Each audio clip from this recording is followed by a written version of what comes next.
And I think that just shows, I mean, disc golf is a bit unique in the multiple course per event type layout. Yeah. Which I think because of that, it does add that bit of unpredictability where, you know, the first 2 rounds can decide an event like that because that's where all the separation is going to be. But it also makes it interesting.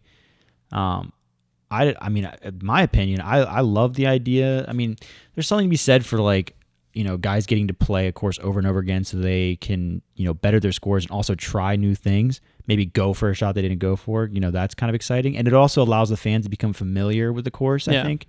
So that's why, you know, maybe the 2 rounds and 2 rounds is good. But, you know, the more courses, the more unpredictable the scoring is, for sure. Yeah, the only thing I didn't like was that the Ledgestone was back-to-back. So it went Idlewild, and then straight from Idlewild, you went to Ledgestone. So I got to see it firsthand, kind of Sunday, you're finishing up at Idlewild. You leave first thing Monday morning, you get in Monday afternoon, and you basically have enough time for 5 practice rounds total to learn 2 courses. It's tough. If you're on the tour for a long time, like Paul, Ricky, anyone like that, you're going to know these courses because you learned them last year at Worlds or whatever, and you're just learning the changes. And, you know, if there's changes to your bag or something like that. I think where I kind of saw the struggles more, I was practicing with Brody because I was doing his filming for his practice rounds.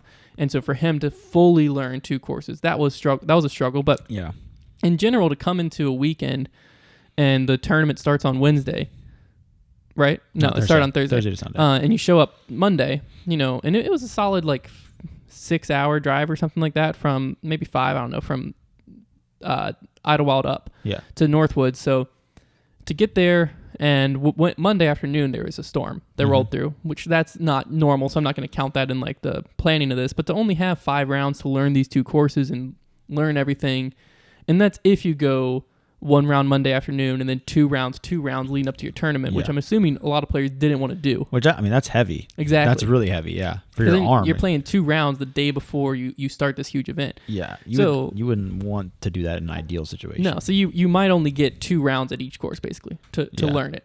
And that's something unique about disc golf, too, because ball golf, you know, as long as you can hit, I mean, you want to know the courses to know your landing areas, but, like, you're going to be hitting the same types of shots, you know, your high cuts, your low draws. And disc golf, it's the same to a degree, but I feel like there's a little bit more to, like, specific shots that need to be thrown on certain holes to where and there's also a lot more, like, blind pins where you're going to be reaching the pin on that shot and it's also blind. Yeah. You know, so, like, you got to know what to aim at, what tree limb I want this disc to turn off of. I think learning a course blind in disc golf is infinitely harder than ball golf.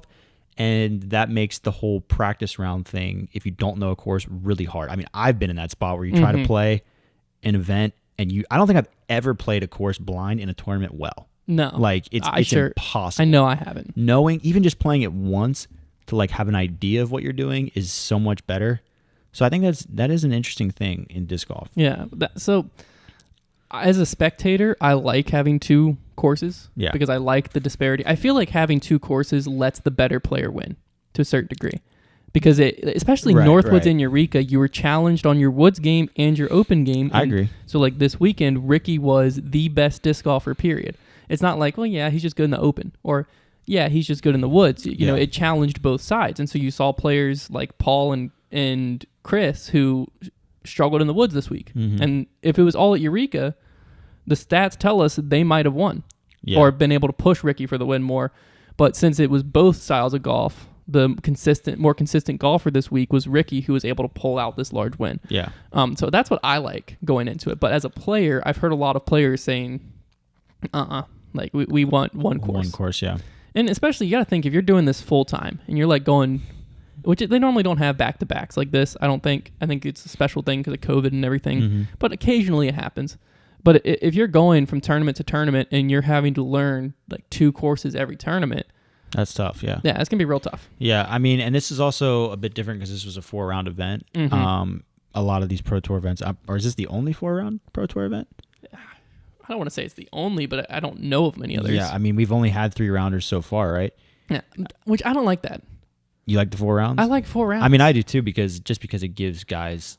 I mean, I think it separates the best golfer. Yeah. I think it also allows for a cut, which should be happening. Go 2 rounds, cut the field 2 more rounds, which we'll talk about that probably as the next topic because I want to talk about the freaking round links out here, which are insane. But it just, I don't know, something about 4 rounds, because 3 rounds, if you go out there and you get really hot for like 2 rounds, you could win. Right. If there's 4 rounds and one random player gets hot for 2 rounds, he's not winning. Yeah, I mean, I think 4 is the sweet spot. 3, like, I mean, there was a time I feel like where 2-round tournaments were pretty mainstream for like, maybe not the biggest events, but for A tiers. But for A tiers, yeah. And like 2 rounds is not enough. No. 3 rounds isn't bad. Like, I don't mind it, but when I saw that this was a 4-rounder, I was like, all right, like this is exciting. Like, it makes it feel like a bigger tournament to me. Yeah, and I just feel like, I mean, I like the Thursday to Sunday, and it gives you more possibilities just within the field for interesting things to happen. Yeah. Know? So, yeah, I do like the field.